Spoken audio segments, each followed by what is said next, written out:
Hey there, welcome to Table Tennis Philosophy. You hear that? I guess you did. Today we're going to answer the question of why table tennis players are so obsessed with equipment, paddles in particular. But before we get into all that, point out it's not just the paddles. Ball, this is a 3-star ball. Made by DHS. A red spot seems to puzzle some people. If I pull this out at open play or league play, people give it a little funny look and say, hey, why don't you have a Nitaku? Let's use a Nitaku. I've got one. So I do have a Nitaku. It's personal preference. I don't think the other balls play badly. Nitaku plays better. Some people like Butterfly. There's Stiga. They all make balls, but the thing is that as you get better at table tennis, you start noticing the little things. If you're just starting out, there might be all kinds of things you don't notice. But the paddle that I just hit with, for instance, this is a hard bat racket. It's approved, no sponge, has that sound that if you're old enough, maybe you grew up with that, or maybe that was the paddle that was in your garage. I can recall when I was younger, I had some rackets like that, and of course we didn't call them rackets, we just called them paddles, and we had green ones and red ones. This is the start of how somebody becomes an equipment junkie. In my mind, I was convinced the green ones were better than the red ones. I don't think there was any real difference with them, but a lot of this is probably very psychological, who knows. But we're gonna talk a little bit about it. If you play table tennis a lot, this is all old news to you, but you might find some of this a little bit interesting as well. Paddles can be very, very, very different. If you're using this hard bat racket, you have some limitations, particularly if you're playing against a player who uses sponge on their paddle. And for instance, just a difference in price. Hard bat racket, not bad for what it is, and probably was $35, and I'm sure you could get it for a lot cheaper. I've got a racket that I just keep. I got a couple of these just in case people forget their paddles, don't have a paddle when they start off with lessons. Just wanted to get something cheap, $15. All right, over here, the racket I'm using, $150. Is it that much better than the $15 one? To me it is. I don't know if you could quantify that exactly. Or qualify it, whichever that is. I'm not sure you could do it, but I can certainly make shots with this that would be very, very difficult with the other one. It's a faster blade, carbon fiber, much faster rubber, long pips on the other side, which they've made some changes with equipment where you can get different color rubber now than just the black and red. So that's fairly new for some people that they haven't seen that. Don't think it was just a bizarre paddle I found somewhere.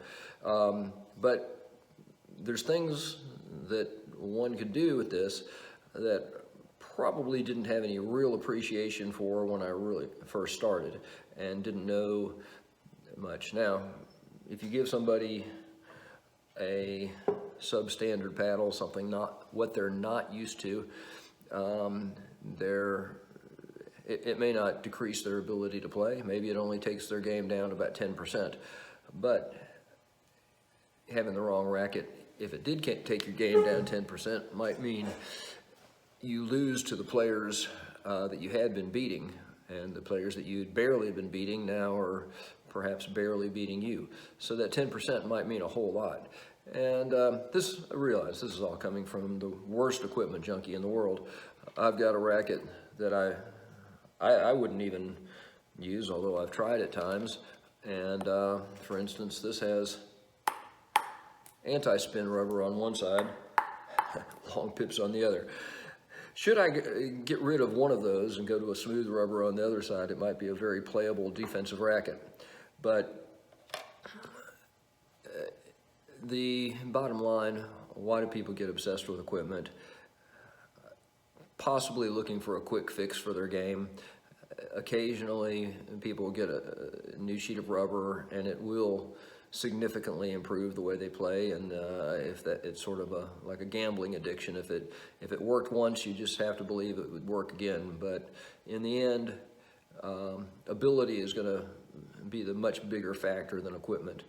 But table tennis equipment is very, very unique, and it's fun for guys that like to tinker around with, you know, putting together the perfect paddle, whatever it is. It just makes it an interesting part of the game. And as I said, you know, table tennis players quite often are obsessed with their rackets, but there are people that aren't as well. People that have used the same basic racket for years and really had no problem with it and don't mess with it too much. And so maybe it's a little bit of a mental illness, maybe it's a addiction, maybe it's just a fun part of our game and a little bit of a hobby that you can add to it. But there are, you know, if you go through the go online and look at all the possibilities of different paddles, you will find it's an infinite number.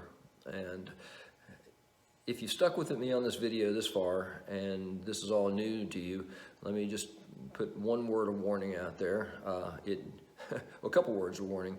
It is easy to get addicted. You can spend a ton of money on this, and buying a more expensive racket is not always the answer. In fact, is rarely the answer to being a better player.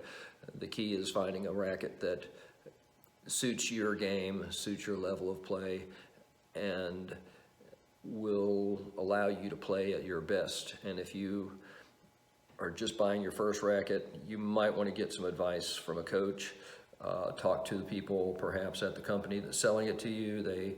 If you let them know what level of play you are and what your price range is, what you're really looking to do, your style of play, those kinds of things, sometimes they can be very, very helpful with that.